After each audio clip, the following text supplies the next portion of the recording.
हमारी संस्कृति, हमारी पहचान।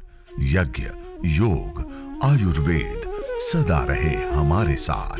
भारत के प्राचीन ग्रंथों एवं आधुनिक विज्ञान का दिव्य संगम, यज्ञ महिमा।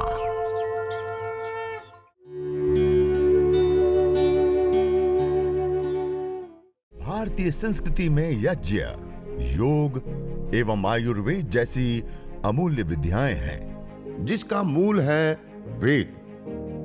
इतिहास की ओर दृष्टि डालें तो भगवान राम, भगवान कृष्ण से लेकर राजा महाराजाओं, ग्रामवासियों व अरण्यवासी ऋषियों की कुटियों तक नित्य व नैमित्तिक यज्ञों का प्रचलन देखने को मिलता है।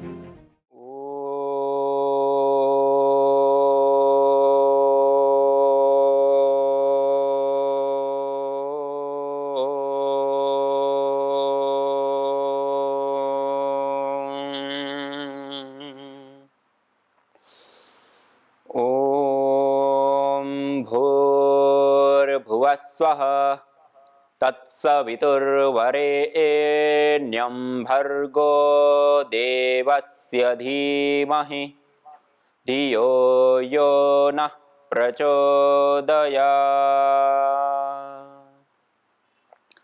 आप सभी योग योद्धा साधक भाई बहनों को नमन वंदन प्रणाम करते हुए आइए हम सब मिलकर के सबसे पहले यज्ञ हवन अग्निहोत्र करेंगे।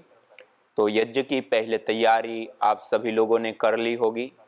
एक छोटी सी प्लेट के ऊपर स्टैंड रख करके और ऐसे हवन कुंड रख दिया होगा और हवन कुंड के मध्य में आपने छोटी छोटी समिधाएं आप देख पा रहे हैं।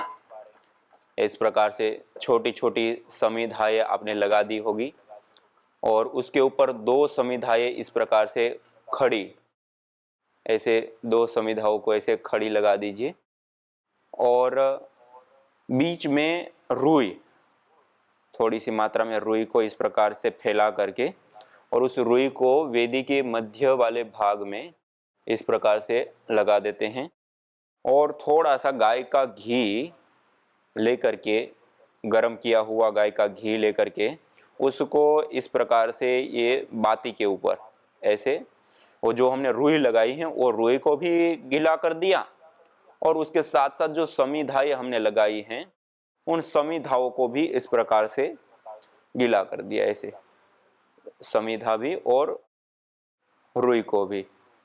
ये यज्ञ की पूर्व तैयारी, जिससे हम जो अग्न्याधान करेंगे वो अच्छे से अग्न्याधान होगा, अच्छे से अग्नि प्रदीप्त होगी और बहुत ही अच्छे से यह जलेगा। और उसके बाद उसके ऊपर एक या दो कपूर की टिकिया लेकर के उसको दबाते हैं तो पाउडर हो जाता है और उसको उन बाती के ऊपर, रुई के ऊपर और समिधाओं के ऊपर इस प्रकार से थोड़ा सा डाल दीजिए ऐसे। तो ये हम अग्न्याधान करेंगे, अच्छे से हो जाएगा। इससे अतिरिक्त जो हम छोटी छोटी समिधाएं अपने पास रखे हैं उन छोटी छोटी समिधाओं को गाय के घी से पहले से ही इस प्रकार से भिगा करके अपने पास रख लेवे और इस प्रकार समिधाओं को भिगा करके रख लिया। एक छोटे से घी के पात्र के अंदर, ये आप देख रहे हैं, इस पात्र के अंदर हमने गरम किया हुआ घी रख लिया। ऐसे गरम किया हुआ गाय का घी हम यज्ञ के लिए विशेष रूप से प्रयोग करते हैं। एक माचिस अपने पास में रख ले, कपूर थोड़ा सा अपने पास में रख लेवे श्रू के अग्र भाग में, और ये जो दीपक एक छोटी सी प्लेट में या वैसे ही दीपक में एक बाती लगा करके और उसमें भी गाय का घी गरम किया हुआ जो है हमारे पास, उसको सिंचित करके दीपक को भी हम तैयार कर लेंगे। इस प्रकार दीपक हमने ये तैयार कर लिया। एक प्लेट के अंदर हमने जड़ी बूटियाँ सामग्री ले ली है, गुग्गुल आदि धुनी के लिए द्रव्य हमने रख लिया है। एक छोटे से पात्र में जल हमने ले लिया आचमन अंग स्पर्श की क्रियाओं को संपन्न करने के लिए। इस प्रकार से एक लोटे के अंदर, कलश के अंदर कुछ जल रख लिया जो जल सिंचन करेंगे उसमें काम आएगा।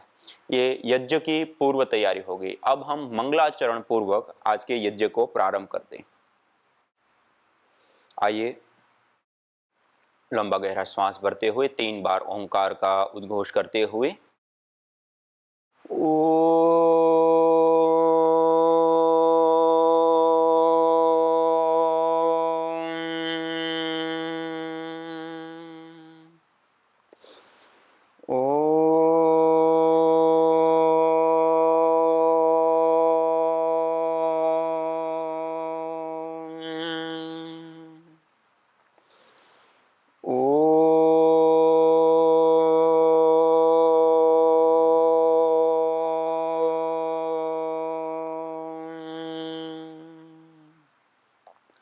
तीन बार ओंकार का उद्घोष करने के पश्चात अब हम आचमन की प्रक्रिया संपन्न करेंगे। आचमन और अंग स्पर्श, पवित्रीकरण और शुद्धिकरण की प्रक्रिया। राइट हैंड दाएं हाथ की अंजलि में इस प्रकार जल ले लेंगे और मंत्रोच्चारण के पश्चात नालीनुमा बनाते हुए इस जल का पान करेंगे। इस प्रकार 3 बार जल लेकर के 3 बार 3 मंत्रों से आचमन करेंगे।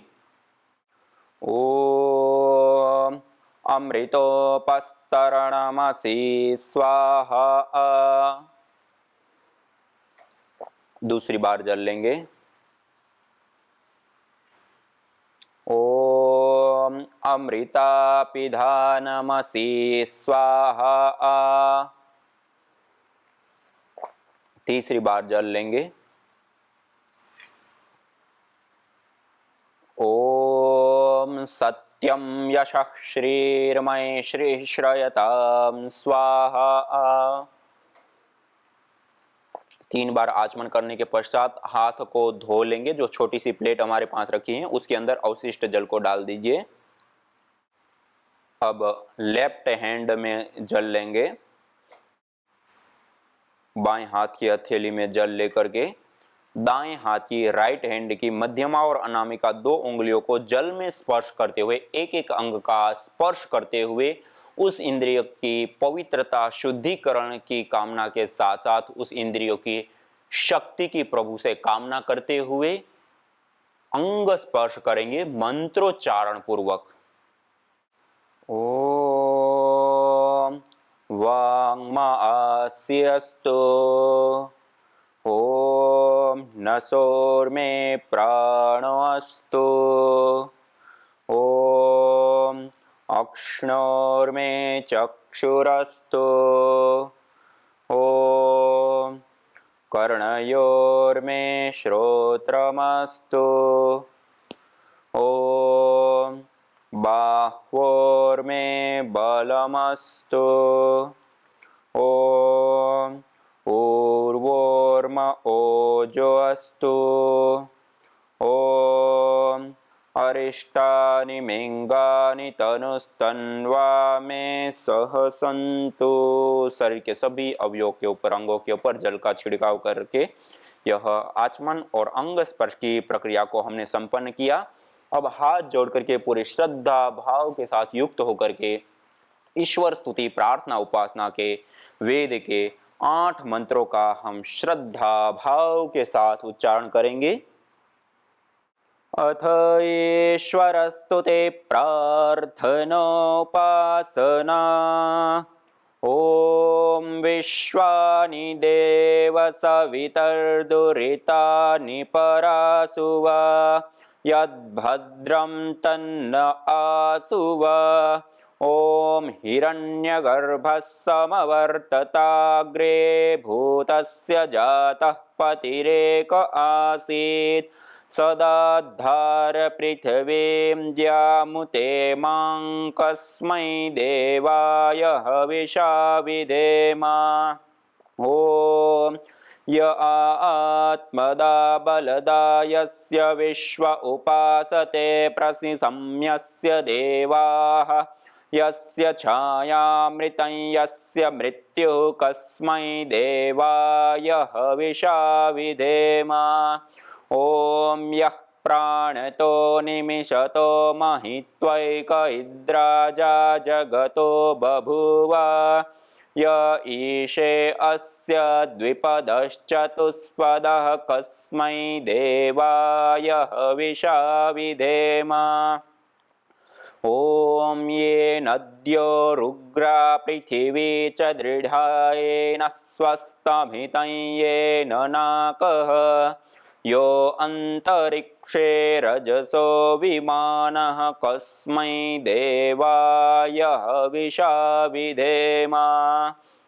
ॐ प्रजा आपतेन त्वदेतान्यन्यो विश्वा आजातानि परिता बभूव यत्का आमास्ते जुहुमस्तन्नो अस्तु वयं स्यामपतयोरयीणा।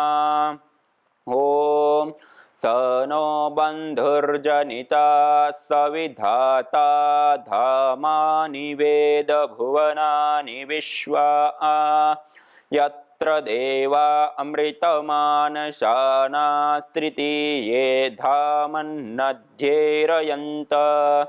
ॐ अग्नेनय सुपथाराये अस्मान् विश्वानि देववयुनानि विद्वान् युयोध्यस्मज्जुहुराणमेनो भूयिष्ठान्ते नम उक्तिं विधेम। इतेश्वरस्तु ते प्रार्थनोपासना। इस प्रकार पूरी श्रद्धा भाव के साथ वेद मंत्रों का उच्चारण करने के पश्चात, ईश्वर स्तुति प्रार्थना उपासना के पश्चात अब हम दीप प्रज्वलन करेंगे। 3 महाव्याहृतियों का उच्चारण करते हुए, सभी लोग हाथ जोड़ते हुए अग्नि देवता का आह्वान करते हुए हम दीप प्रज्वलन करेंगे। ओम भूर्भुवः स्वाहा।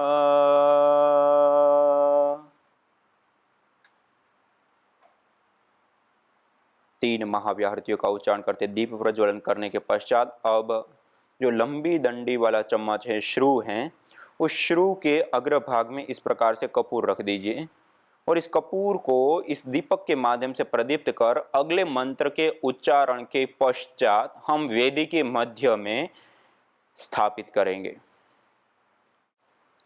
ओम भूर्भुवस्वर्योरिव भूम्ना पृथिवीवरिम्ना तस्या आस्ते पृथिवी देवयजने पृष्ठे अग्निमन्नादमन्नाद्यायादधे।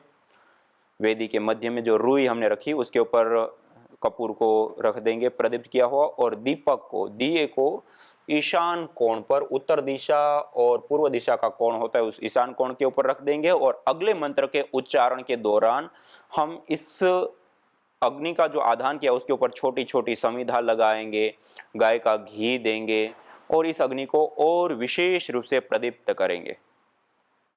ओम उद्बुद्ध्य स्वाग्ने प्रतिजागृहे त्वमेष्टा पूर्ते सगं सृजेथा मयञ्च अस्मिन् सदस्थे अद्युत्तरस्मिन् विश्वे देवा यजमानश्च सीदत। अब जो हमने गाय के घी से भिगाई हुई 3 समिधाएं रखी थी उसको दोनों हाथों से ऐसे प्रणाम मुद्रा में पकड़ लेंगे और मंत्रोच्चारण पूर्वक मंत्र के अंत में स्वाहा के साथ समिधा की आहुति प्रदान करेंगे। इस प्रकार से यह अब 3 समिधाओं का हम आधान करेंगे। ओम अयंत इद्म आत्मा जात वेदस्ते नेध्यस्व वर्धस्व चेद्धवर्धय चास्मान् प्रजया पशुभिर्ब्रह्म वर्चसेनान्नाद्येन समेधय स्वाहा।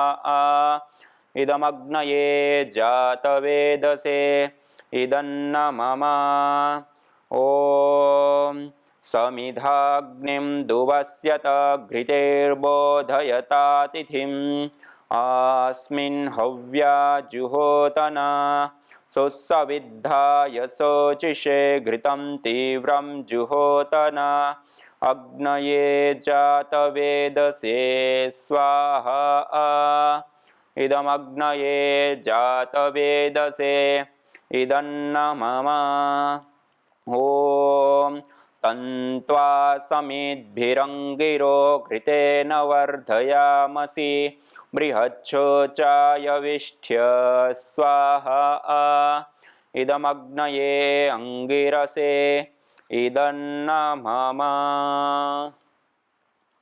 समिधाधान के पश्चात अब 5 घी की आहुति एक ही मंत्र का 5 बार उच्चारण करते हुए प्रदान करेंगे और इस अग्नि को और विशेष रूप से प्रदीप्त करेंगे। ओम अयंत एद्म आत्मा जात वेदस्तेनेध्यस्वर्धस्व चेद्वर्धय चास्मान् प्रजया पशुभिर्ब्रह्म वर्चसे नान्नाद्येन समेधय स्वाहा इदमग्नये जात वेदसे इदन्न मम। ओम अयंत एद्म आत्मा जात वेदस्तेनेध्यस्वर्धस्व चेद्वर्धय चास्मान् प्रजया पशुभिर्ब्रह्म वर्चसे नान्नाद्येन समेधय स्वाहा इदमग्नये जात वेदसे इदन्न मम। ओम अयंत इद्म आत्मा जात वेदस्तेनेध्यस्वर्धस्व चेद्वर्धय चास्मान् प्रजया पशुभिर्ब्रह्म वर्चसे नान्नाद्येन समेधय स्वाहा इदमग्नये जात वेदसे इदन्न मम। ओम अयंत एद्म आत्मा जात वेदस्तेनेध्यस्वर्धस्व चेद्वर्धय चास्मान् प्रजया पशुभिर्ब्रह्म वर्चसे नान्नाद्येन समेधय स्वाहा इदमग्नये जात वेदसे इदन्न मम। इस प्रकार 5 घी की आहुति देकर के इस अग्नि को विशेष रूप से हम प्रदीप्त करते हैं।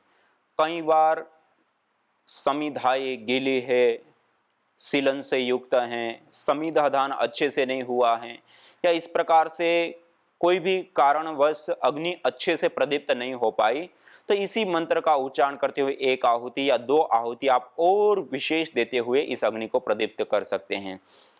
ओम अयंत एद्म आत्मा जात वेदस्तेनेध्यस्वर्धस्व चेद्वर्धय चास्मान् प्रजया पशुभिर्ब्रह्म वर्चसे नान्नाद्येन समेधय स्वाहा इदमग्नये जात वेदसे इदन्न मम। अब हम जल सिंचन करेंगे। दाएं हाथ की अंजलि में जल लेकर के सबसे पहले वेदी के पूर्व दिशा में दक्षिण से उत्तर की ओर धारा बनाते हुए जल सिंचन करेंगे। प्रथम मंत्र से ओम अदितेनुमन्यस्व। दूसरी बार जल लेंगे। अब वेदी के पश्चिम दिशा में दक्षिण से उत्तर की ओर धारा बनाते हुए जल सिंचन करेंगे। ओम अनुमतेनुमन्यस्व। अब तीसरी बार जल लेंगे और तीसरे मंत्र के उच्चारण के पश्चात वेदी के उत्तर दिशा में पश्चिम से पूर्व की ओर धारा बनाते हुए जल सिंचन करेंगे। ओम सरस्वत्यनुमन्यस्व।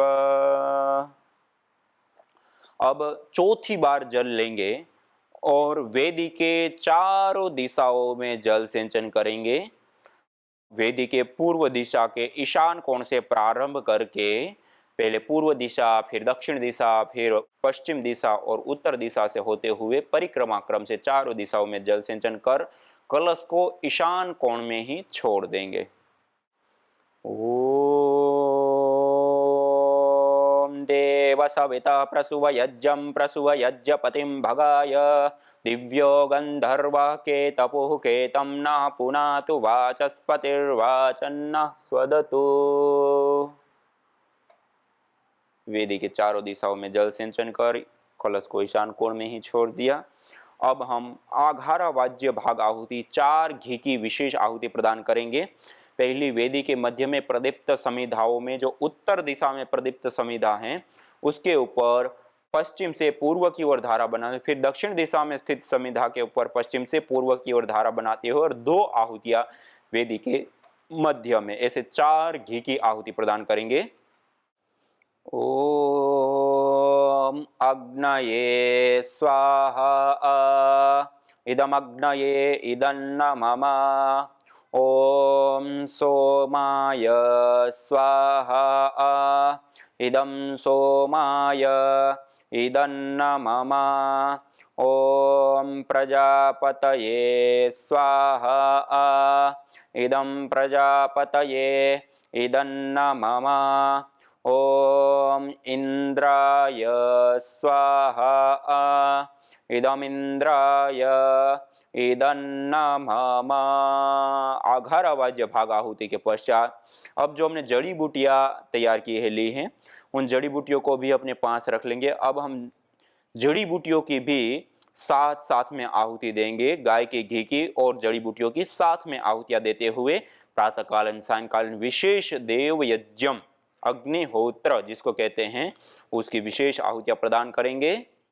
न जाने कितनों ने आहुतियां दी इन अमित्र रोगों के संतापों से, है वर्तमान भी आज दुखित न पूछो भविष्य के प्रकोपों से। प्रत्युष पावनी होती जहां यज्ञानुष्ठान घर आंगन में, वहां मनुष्येतर सब झूमते शांति भरे सुख आनंद से। इदम हवीर यातु धाना नदी फेना इमाम वहत, अर्थात जैसे नदी का जल जाग को बहा ले जाता है वैसे ही यज्ञ में आहूत की हुई हवि सभी प्रकार के रोग दोष ताप संतापों को वैसे ही बहा ले जाती है जैसे नदी जागो को।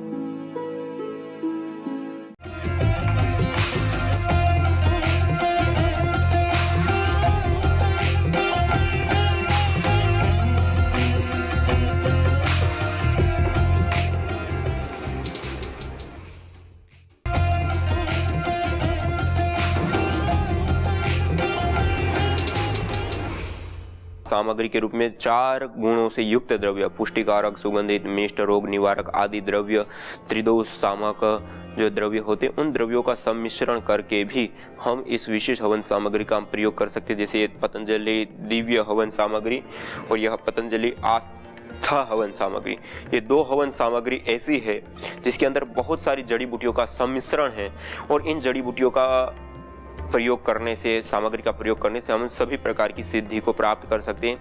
अत्यंत आवश्यक होता है गाय का घी यज्ञ के लिए, विशेष रूप से वो ये गाय का घी लेकर के उसको तपा लेते, गर्म कर लेते। देखो ये मेरे सामने रखा हुआ है, इस प्रकार से पिघला हुआ घी होना चाहिए। पिघला हुआ जो घी है, तपा हुआ जो घी है, वह घी विशेष रूप से लाभकारी होता है। ये आप देख सकते हैं, ऐसा पिघला हुआ घी होना चाहिए यज्ञ के लिए, हवन के लिए तपाया हुआ, गर्म किया हुआ घी होना चाहिए। और यदि ये सामग्री आपके पास नहीं है तो हर घर में चावल तो रहता ही है, ये चावल का आप प्रयोग ले सकते हैं। चावल त्रिदोष सामक आयुर्वेद ग्रंथों में बताए गए हैं और अक्षत के माध्यम से हमारे शास्त्रों में यज्ञ करने की बहुत बड़ा विधान और जगह जगह पे इसका वर्णन मिलता है कि हम चावल के माध्यम से हवन करें, या सामग्री दूसरी भी बनाते तो उसके अंदर भी अभिन्न हिस्सा होता है यह चावल का, अक्षत होने चाहिए, टूटे हुए ना हो। दूसरा यह काले तिल है मेरे पास रखे हुए, ये काले तिल के अंदर भी भरपूर मात्रा में अलग अलग गुण पाए जाते हैं। इन काले तिलों का प्रयोग हम यज्ञ में अवश्य करें। इसकी एक सुरभि, एक सुगंधी भी विशेष प्रकार की होती है, इसके अंदर एक विशेष तेल भी पाया जाता है, वह तेल भी संयोग वाह के रूप में भी कार्य करता है। जैसे आयुर्वेद में गाय का घृत, शहद और तिल का तेल, इन सबको संयोग वाह के रूप में देखा गया। जिस चीज के साथ आप मिला देते हैं उनके गुणों को भी कई गुना बढ़ाते हैं और अपने गुणों को भी खोते नहीं है। और ये काले तिल से हवन करने के लिए हमारे शास्त्रों में काफी वर्णन मिलता है कि खाली तिल से भी हम हवन कर सकते हैं। और इसी प्रकार से यह मेरे पास मिश्री रखी हुई है, इस मिश्री का भी प्रयोग हम विशेष रूप से कर सकते हैं। ये मिष्ट पदार्थ के अंदर इसकी जगह पे गुड़ है तो और अच्छा है, गुड़ का प्रयोग ले सकते हैं। मिश्री है, खांड है, या और भी जो मीठे पदार्थ प्राप्त होते हैं और छुआरे आदि से लेकर के जो अलग अलग द्रव्य होते हैं तो उनको भी हम थोड़ी सी मात्रा में मिला सकते हैं। लेकिन यदि अपने पास मिश्री, खांड, बूरा जिसको बोलते हैं, या फिर जो भी मीठे द्रव्य होते हैं, थोड़ा सा मीठा द्रव्य भी हम इसके साथ मिला देते हैं तो और ज़्यादा विशेष करके लाभकारी और उपयोगी होता है। और यह मेरे सामने रखा है गुग्गुल, एक विशेष औषधि के रूप में यह देखा गया है। यह गुग्गुल तीनों दोषों का शमन करने वाला होता है। इसके अंदर पुष्टिकारक गुण भी होता है, रोग निवारक गुण भी होता है और विशेष करके एक सुगंधी गुण भी होता है। तो सामग्री के अंदर जो सामान्य रूप से कहा गया है कि 4 प्रकार से गुणों से युक्त जो द्रव्य होते हैं उन द्रव्यों का प्रयोग करना होता है, तो उसमें एक गुग्गुल और काले तिल और चावल, ये 3-4 द्रव्य ऐसे विशेष हैं जिसका हम हवन सामग्री के रूप में प्रयोग ले सकते हैं। और ये हर घर में हमें पाए जाते हैं। तो इसमें से कोई एक चीज मिल गई तो उससे भी हम हवन कर सकते, 2 मिल गई तो उसका सम्मिश्रण करके हवन कर लिया, और भी चीजें मिल गई तो उसको भी हमने साथ में मिला करके भी हम हवन यज्ञ संपन्न कर सकते हैं। यज्ञ भारतीय संस्कृति की मुकुट मणि है, प्रतीक है, मूल है। मानव जीवन के हर पहलू के साथ यज्ञ जुड़ा हुआ है, चाहे वह संस्कार, चाहे पूजा पाठ, या फिर पर्व से लेकर हर शुभ अशुभ अवसरों में भी यज्ञ करने की सार्वभौमिक, वैज्ञानिक एवं पंथ निरपेक्ष पावनी परंपरा रही है। आइए हम संकल्प लें, संसार के श्रेष्ठतम कर्म यज्ञ को अपनाएं। पिंड और ब्रह्मांड में संतुलन कायम करने वाले यज्ञ को अपने जीवन का अभिन्न अंग बनाएं एवं प्रकृति मां के प्रति अपने ऋणों को अदा करें। विश्व स्वास्थ्य का एक नारा, यज्ञ से होगा जग उजियारा।